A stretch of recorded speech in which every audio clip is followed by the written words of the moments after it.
रोज का वचन। रोज के वचन में आपका स्वागत है। दिन 187। राजाओं का वृत्तांत दूसरा भाग अध्याय 12।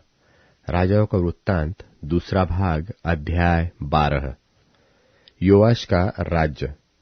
जब योआश राजा हुआ उस समय वह 7 वर्ष का था। यहू के 7वें वर्ष में योआश राज्य करने लगा और यरूशलेम में 40 वर्ष तक राज्य करता रहा।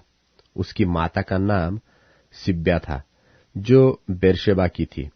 और जब तक यहोयादा याजक योआश को शिक्षा देता रहा, तब तक वह वही काम करता रहा जो यहोवा की दृष्टि में ठीक है। तो भी ऊंचे स्थान गिराए न गए। प्रजा के लोग तब भी ऊंचे स्थान पर बलि चढ़ाते और धूप जलाते रहे।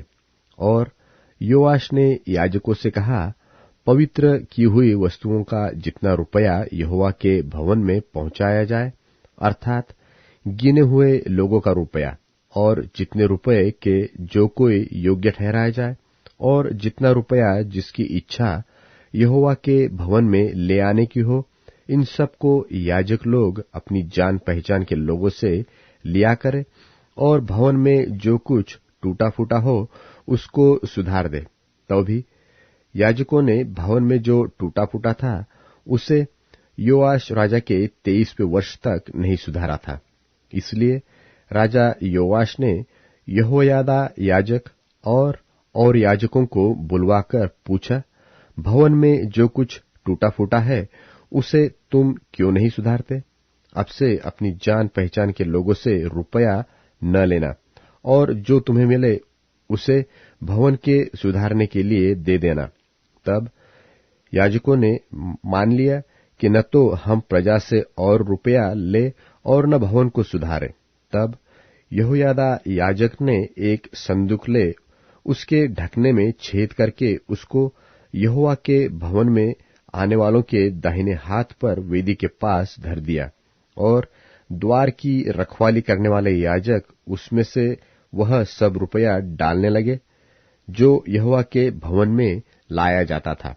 जब उन्होंने देखा कि संदूक में बहुत रुपया है, तब राजा के प्रधान और महायाजक ने आकर उसे थैलियों में बांध दिया और यहोवा के भवन में पाए हुए रुपयों को गिन लिया। तब उन्होंने उस तौले हुए रुपयों को उन काम करने वालों के हाथ में दिया जो यहोवा के भवन में अधिकारी थे, और इन्होंने उसे यहोवा के भवन के बांधने वाले बढ़इयों को, राजों और संगतराशों को दिया।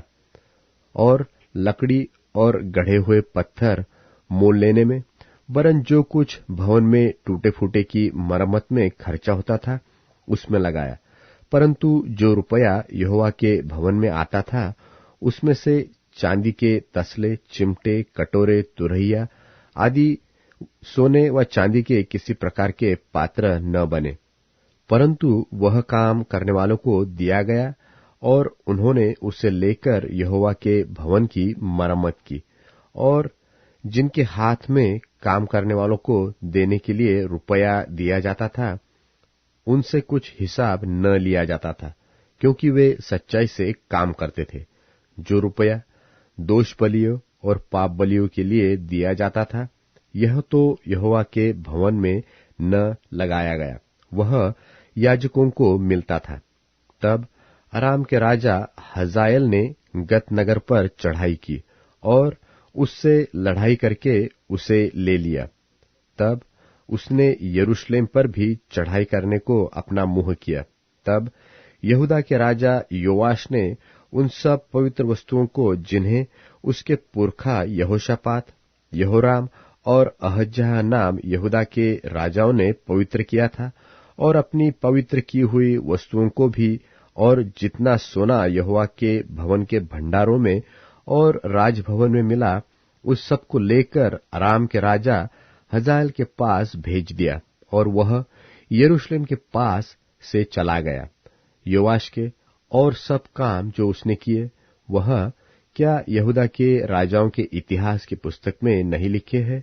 योआश के कर्मचारियों ने राजद्रोह की गोष्ठी करके उसको मिल्लो के भवन में जो सिल्ला की उतराई पर था मार डाला, अर्थात शिमात का पुत्र योजाकार और शोमेर का पुत्र यहोजाबाद जो उसके कर्मचारी थे, उन्होंने उसे ऐसा मारा कि वह मर गया।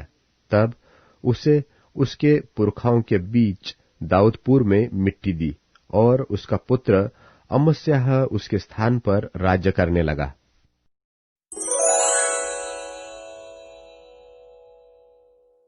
राजाओं का वृत्तांत दूसरा भाग अध्याय 13। राजाओं का वृत्तांत दूसरा भाग अध्याय 13। यहोआहाज का राज्य। अहज्याह के पुत्र यहूदा के राजा योआश के 23वें वर्ष में येहू का पुत्र यहोआहाज शोम्रोन में इस्राएल पर राज्य करने लगा और 17 वर्ष तक राज्य करता रहा। और उसने वह किया जो यहोवा की दृष्टि में बुरा था, अर्थात नबात के पुत्र यारोबाम जिसने इस्राएल से पाप कराया था, उसके पापों के अनुसार वह करता रहा और उनको छोड़ न दिया। इसलिए यहोवा का क्रोध इस्राएलियों के विरुद्ध भड़क उठा और उसने उनको अराम के राजा हजाएल और उसके पुत्र बेन्हदद के अधीन कर दिया। तब यहोआहाज यहोवा के सामने गिड़गिड़ाया और यहोवा ने उसकी सुन ली, क्योंकि उसने इस्राएल पर अंधेर देखा कि अराम का राजा उन पर कैसा अंधेर करता है। इसलिए यहोवा ने इस्राएल को एक छुड़ाने वाला दिया और वे अराम के वश से छूट गए। और इस्राएली अगले दिनों की नाई फिर अपने अपने डेरे में रहने लगे। तब भी वे ऐसे पापों से न फिरे जैसे यारोबाम के घराने ने किया और जिसके अनुसार उसने इस्राएल से पाप कराए थे, परंतु उनमें चलते रहे। और शोम्रोन में अशेरा भी खड़ी रही। अराम के राजा ने तो यहोआहाज की सेना में से केवल 50 सवार, 10 रथ और 10,000 प्यादे छोड़ दिए थे, क्योंकि उसने उनको नाश किया और रौंद रौंद करके धूलि में मिला दिया था। यहोआहाज के और सब काम जो उसने किए और उसकी वीरता, यह सब क्या इस्राएल के राजाओं के इतिहास की पुस्तक में नहीं लिखा है? निदान यहोआहाज अपने पुरखाओं के संग सो गया और शोम्रोन में उसे मिट्टी दी गई और उसका पुत्र योआश उसके स्थान पर राज्य करने लगा। योआश का राज्य और एलीशा की मृत्यु। यहूदा के राजा योआश के राज्य के 37वें वर्ष में यहोआहाज का पुत्र यहोआश शोम्रोन में इस्राएल पर राज्य करने लगा और 16 वर्ष तक राज्य करता रहा। और उसने वह किया जो यहोवा की दृष्टि में बुरा था, और नबात का पुत्र यारोबाम जिसने इस्राएल से पाप कराया था, उसके पापों के अनुसार वह करता रहा और उनसे अलग न हुआ। योआश के और सब काम जो उसने किए और जिस वीरता से वह यहूदा के राजा अमस्याह से लड़ा, यह सब क्या इस्राएल के राजाओं के इतिहास की पुस्तक में नहीं लिखा है? निदान योआश अपने पुरखाओं के संग सो गया और यारोबाम उसकी गद्दी पर विराजमान हुआ। और योआश को शोम्रोन में इस्राएल के राजाओं के बीच मिट्टी दी गई। और एलीशा को वह रोग लग गया जिससे वह मरने पर था। तब इस्राएल का राजा योआश उसके पास गया और उसके ऊपर रोकर कहने लगा, हाय मेरे पिता, हाय मेरे पिता, हाय इस्राएल के रथ और सवारों। एलीशा ने उससे कहा, धनुष और तीर ले आ। वह उसके पास धनुष और तीर ले आया। तब उसने इस्राएल के राजा से कहा, धनुष पर अपना हाथ लगा। तब उसने अपना हाथ लगाया। तब एलीशा ने अपने हाथ राजा के हाथों पर धर दिए। तब उसने कहा, पूर्व की खिड़की खोल। जब उसने उसे खोल दिया, तब एलीशा ने कहा, तीर छोड़ दे। उसने तीर छोड़ा और एलीशा ने कहा, यह तीर यहोवा की ओर से छुटकारे अर्थात अराम से छुटकारे का चिन्ह है। इसलिए तू अपेक में अराम को यहां तक मार लेगा कि उनका अंत कर डालेगा। फिर उसने कहा, तीरों को ले। और जब उसने उन्हें लिया तब उसने इस्राएल के राजा से कहा, भूमि पर मार। तब वह 3 बार मारकर ठहर गया। और परमेश्वर के जन ने उस पर क्रोधित होकर कहा, तुझे तो 5-6 बार मारना चाहिए था। ऐसा करने से तो तू अराम को यहां तक मारता कि उनका अंत कर डालता, परंतु अब तू उन्हें 3 ही बार मारेगा। तब एलीशा मर गया और उसे मिट्टी दी गई। 1 वर्ष के बाद मोआब के दल देश में आए। लोग किसी मनुष्य को मिट्टी दे रहे थे कि एक दल उन्हें देख पड़ा। तब उन्होंने उस लोथ को एलीशा की कब्र में डाल दिया और एलीशा की हड्डियों के छूते ही वह जी उठा और अपने पांव के बल खड़ा हो गया। यहोआहाज के जीवन भर अराम का राजा हजाएल इस्राएल पर अंधेर ही करता रहा, परंतु यहोवा ने उन पर अनुग्रह किया और उन पर दया करके अपनी उस वाचा के कारण जो उसने इब्राहिम, इसहाक और याकूब से बांधी थी, उन पर कृपा दृष्टि की और न तो उन्हें नाश किया और न अपने सामने से निकाल दिया। तब अराम का राजा हजाएल मर गया और उसका पुत्र बेन्हदद उसके स्थान पर राजा बन गया। और यहोआहाज के पुत्र यहोआश ने हजाएल के पुत्र बेन्हदद के हाथ से वे नगर फिर ले लिए जिन्हें उसने युद्ध करके अपने पिता यहोआहाज के हाथ से छीन लिया था। योआश ने उसको 3 बार जीतकर इस्राएल के नगर फिर ले लिए।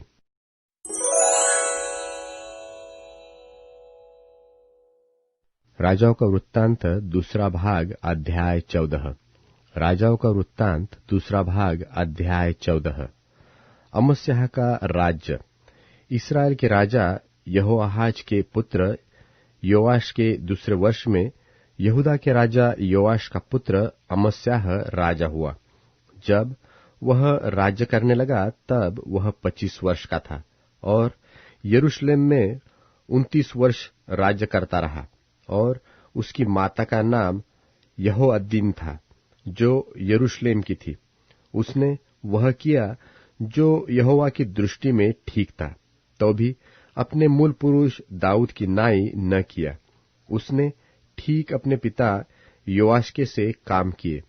उसके दिनों में ऊंचे स्थान गिराए न गए। लोग तब भी उन पर बलि चढ़ाते और धूप जलाते रहे। जब राज्य उसके हाथ में स्थिर हो गया तब उसने अपने उन कर्मचारियों को मार डाला जिन्होंने उसके पिता राजा को मार डाला था, परंतु उन खूनियों के लड़के बालों को उसने न मार डाला, क्योंकि यहोवा की यह आज्ञा मूसा की व्यवस्था की पुस्तक में लिखी है कि पुत्र के कारण पिता न मार डाला जाए और पिता के कारण पुत्र न मार डाला जाए। जिसने पाप किया हो वही उस पाप के कारण मार डाला जाए। उसी अमस्याह ने लोन की तराई में 10,000 एदोमी पुरुष मार डाले और सेला नगर से युद्ध करके उसे ले लिया और उसका नाम योक्तेल रखा और वह नाम आज तक चलता है। तब अमस्याह ने इस्राएल के राजा योआश के पास, जो येहू का पोता और यहोआहाज का पुत्र था, दूतों से कहला भेजा कि आ, हम एक दूसरे का सामना करें। इस्राएल के राजा योआश ने यहूदा के राजा अमस्याह के पास यो कहला भेजा कि लबानोन पर की एक झड़बेरी ने लबानोन के एक देवदारू के पास कहला भेजा कि अपनी बेटी मेरे बेटे को ब्याह दे। इतने में लबानोन में का एक वनपशु पास से चला गया और उस झड़बेरी को रौंद डाला। तूने एदोमियों को जीता तो है, इसलिए तू फूल उठा है। उसी पर बढ़ाई मारता हुआ घर में रह जा। तू अपनी हानि के लिए यहाँ क्यों हाथ उठाता है, जिससे तू क्या वरन यहूदा भी नीचा खाएगा। परंतु अमस्याह ने न माना।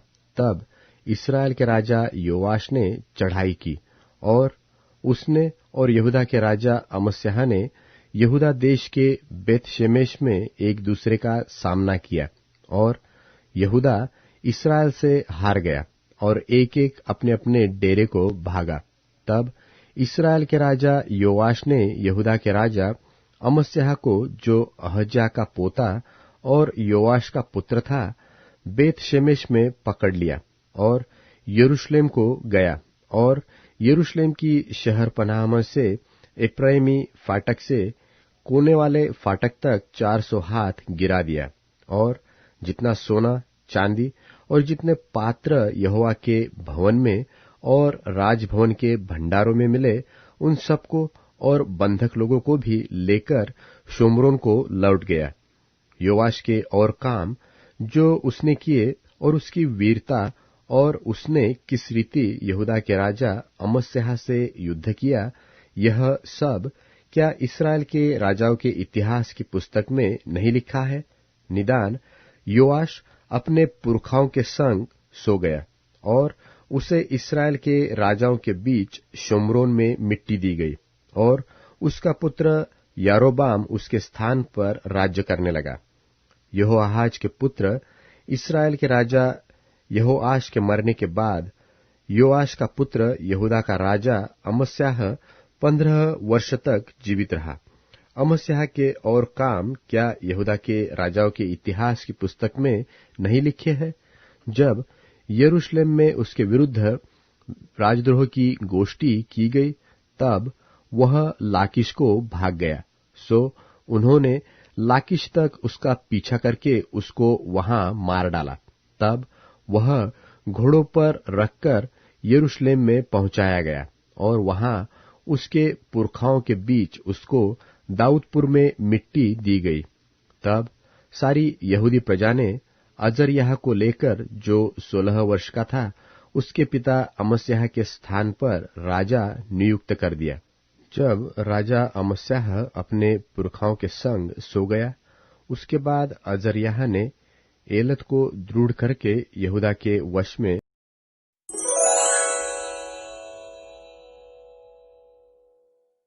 प्रेरितों के काम अध्याय 25। 3 दिन के बाद फेस्तुस प्रांत में आया। वे कैसरिया से यरूशलेम को गया। तब महायाजक और यहूदियों के अगुओं ने पौलुस के खिलाफ शिकायत करते हुए विनती की। उन्होंने पौलुस को यरूशलेम बुलाने के लिए कहा ताकि वे रास्ते में छिपकर उस पर वार करके मार डालें। लेकिन फेस्तुस ने कहा कि उसे कैसरिया ही में रहने दिया जाए, वह जल्दी ही वहां जाएगा। इसलिए उसने उत्तर दिया, तुम में से जो प्रमुख व्यक्ति हैं मेरे साथ चलें, और अगर उसकी कुछ गलती है तो उसे साबित करें। वह उनके साथ वहां 8 या 10 दिन रहने के बाद कैसरिया चले गया। अगले दिन न्याय आसन पर बैठते ही उसने पौलुस को उसके सामने पेश किए जाने की आज्ञा दी। जब उसे वहां लाया गया, तभी यरूशलेम से बहुत यहूदियों ने आकर उसे घेर लिया और ऐसे आरोप लगाए जिसका उनके पास कोई सबूत नहीं था। उसने अपने बचाव में कहा, मैंने किसी भी तरह से यहूदियों की धार्मिक आस्था को चोट नहीं पहुंचाई है और न ही मैंने मंदिर या कैसर के खिलाफ कुछ कहा है। लेकिन यहूदियों को खुश करने के लिए फेस्तुस ने पौलुस को जवाब में कहा, क्या तुम यरूशलेम जाकर मेरे सामने इंसाफ के लिए खड़े होने के लिए तैयार हो? तब पौलुस ने कहा, मैं आज कैसर के न्याय आसन के सामने खड़ा हूं। यही मेरा इंसाफ होना चाहिए। जैसा तुम जानते हो, मैंने यहूदियों का कुछ भी नहीं बिगाड़ा है। अगर मैंने कुछ गलत किया है, मौत की सजा के लायक कुछ किया है, तो मैं मरने के लिए तैयार हूं। लेकिन अगर मेरे खिलाफ लगाए गए आरोपों में कुछ दम नहीं है, तो उनके हाथों में मुझे सुपुर्द करने का हक किसी को नहीं है। कैसर से मैं यही कहना चाहता हूं। तब सभा के साथ सलाह मशवरा करने के बाद फेस्तुस ने जवाब दिया, क्या तुमने कैसर के सामने अपील की है? तुम्हें कैसर के सामने खड़ा होना पड़ेगा। कुछ दिनों के बाद राजा अग्रिप्पा और बरनीस फेस्तुस से भेंट करने कैसरिया आए। कई दिन गुजरने के बाद फेस्तुस ने पौलुस के विषय को राजा के सामने पेश करते हुए कहा, फेलिक्स ने एक व्यक्ति को जेल में रख छोड़ा है। जब मैं यरूशलेम में था, उस समय महायाजकों और यहूदी बुजुर्गों ने उसके खिलाफ फैसला सुनाने के लिए मुझसे कहा था।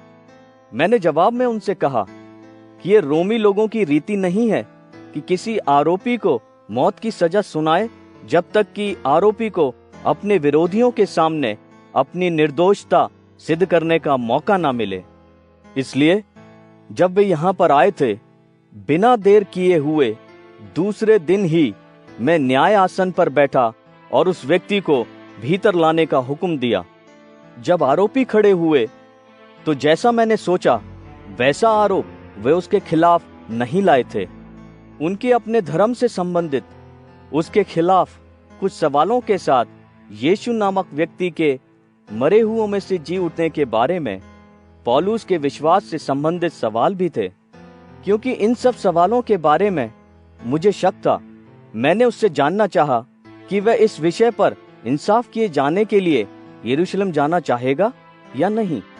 लेकिन जब पौलुस ने कहा कि औगुस्तुस का फैसला उसे मंजूर होगा, मैंने आज्ञा दी कि जब तक मैं उसे कैसर के पास ना भेज दूं, तब तक उसे यहीं रखा जाए। तब अग्रिप्पा ने फेस्तुस से कहा, मैं इस व्यक्ति के मुंह से सब कुछ सुनना मांगता हूं।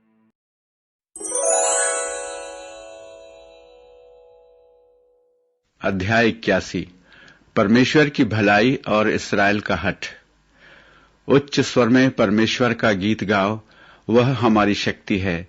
याकूब के परमेश्वर का जय जयकार करो, गीत गाओ, डफ और सितार के साथ मधुर वीणा बजाओ। नवचंद्र के दिन नरसिंगा बजाओ, पूर्णिमा को यात्रा पर्व मनाओ। यह इस्राएल की संविधि है, याकूब के परमेश्वर की प्रथा है। जब वह मिस्र देश के विरुद्ध निकला, तब यूसुफ के कुल में यह साक्षी स्थापित की थी। मैंने ऐसी भाषा सुनी जिसे मैं नहीं जानता था। मुझ प्रभु ने तेरे कंधों को भार मुक्त कर दिया है, तेरे हाथ टोकरियों से मुक्त हो गए हैं। तूने संकट में मुझे पुकारा और मैंने तुझे बचाया। मैंने गर्जन के गुप्त स्थान से तुझे उत्तर दिया। मैंने मरीबा के झरने पर तुझे परखा।